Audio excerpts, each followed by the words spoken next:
Good day, I'm Lhirien Parreno, and today we're going to discuss the decision recognizing risk. The following are the contents of the presentation. First, we will define business risk, risk analysis, and the decision recognizing risk, in which two things will be further discussed. First is the expected monetary value of alternatives and the decision tree analysis. First of all, we have the business risk. So business risk is the exposure by a company or organization to factors that will lower its profit or will lead to its failure. This means anything that threatens a company's ability to achieve its financial goal is considered a risk. This may include consumer preferences, demands and sales volume, per unit price and input costs, competitions, the overall economic climate, and the government regulations. It is also said that sometimes it is a company's top leadership or management that creates situations where a business may be exposed to a greater degree of risk. Second thing is risk analysis. So the term risk analysis refers to the assessment process that identifies the potential for any adverse events that may negatively affect organizations and the environment. Risk analysis is commonly performed by corporations like banks, construction groups, healthcare, etc., to government and the non-profit organizations. We also need to know that risk analysis seeks to identify, measure, and mitigate various risk exposure or hazards facing a business, investment, or project. Quantitative risk analysis uses mathematical models and simulations to assign numerical values to risk. It also relies on a person's subjective judgment to build a theoretical model of risk for a given scenario. Risk analysis can include risk benefits, needs assessment, or root cause analysis. It also entails identifying risk, defining uncertainty, completing analysis models, and of course, implementing solutions. For the main part of the presentation, we have decision recognizing risk. Engineers and economic analysts usually deal with estimates about an uncertain future. This is by placing appropriate reliance on past data if any exist. This means that probability and samples are used. But actually, the use of probabilistic analysis is not as common as might be expected.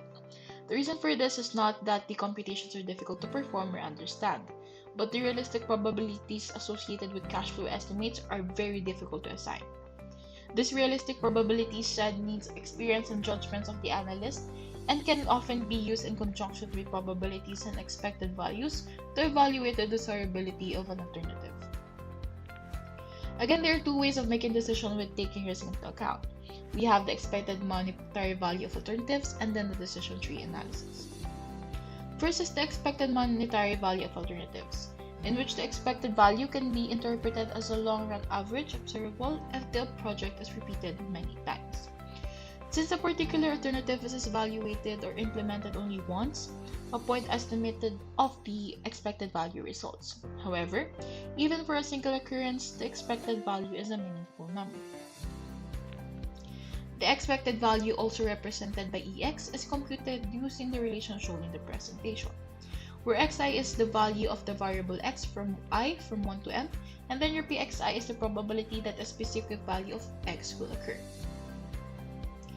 In this branch of economics, probabilities are always correctly stated in decimal form, but they are rarely spoken of in percentages and often referred to as chance. For example, the chances are about 10%, 20%, 30%, etc. You have to take note that if x represents the estimated cash flow, some will be positive and others negative. On the other hand, if a cash flow sequence includes revenues and costs and the present worth at the MARR is calculated, the result is the expected value of the discounted cash flow EPW. And lastly, if the expected value is negative, the overall outcome is expected to be a cash flow. For example, if your expected value is negative $1,500, this indicates the proposal is not expected to return your MARR or your investments. And if the project has a negative calculated expected value, then the project should not be continued using the same conditions. For the first problem, we have this. A downtown hotel is offering a new service for weekend travelers through its business and travel center. The manager estimates that for a typical weekend, there's a 50% chance of having a net cash flow of $5,000 and a 35% chance of having $10,000. We also estimate that there's a small chance of 5% of no cash flow at all and a 10% chance of a loss of $500, which is the estimated extra personnel and utility cost to offer the service. Determine the expected net cash flow. Analyzing the problem and using the equation shown, we let x be the net cash flow in dollars and let px represent our associated probabilities. Therefore, the expected value is equal to the quantity of 5,000 multiplied by the probability of 50% or 0.50 in this case, plus 10,000 multiplied by 0.35, then subtract 500 multiplied by 0.10 since it is considered as a loss as stated in the problem. Calculating this, we have our final answer of $5,950. The second way to discuss the decision tree analysis.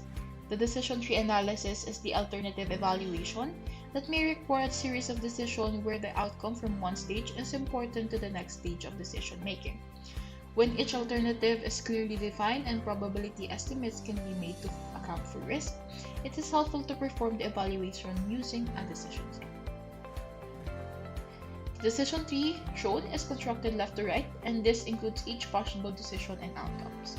But sometimes it can be constructed from top to bottom too. So we have D here, decision node rather, with D insides. So a square is used in the figure to represent decision node, with the possible alternatives indicated on the branches from the decision node. Lastly, we have 6 circles here. So circle represents a probability node with the possible outcomes and the estimated probabilities on each branches. Since outcome always follow decisions, the tree-like structure will look like this. For the example, we have this problem. Your firm is deciding to invest in 2 products A or B. Product A will cost $300 to develop, and there's a 60% chance that it will generate $700 and a 40% chance that it will lose $100. Product B, on the other hand, costs $500 to develop, but has 70% chance of earning you $900 and a 30% chance of losing $200. What is the expected monetary value of 2 products, and which should your firm invest in? First is we would want to construct a tree by starting with, of course, a decision node.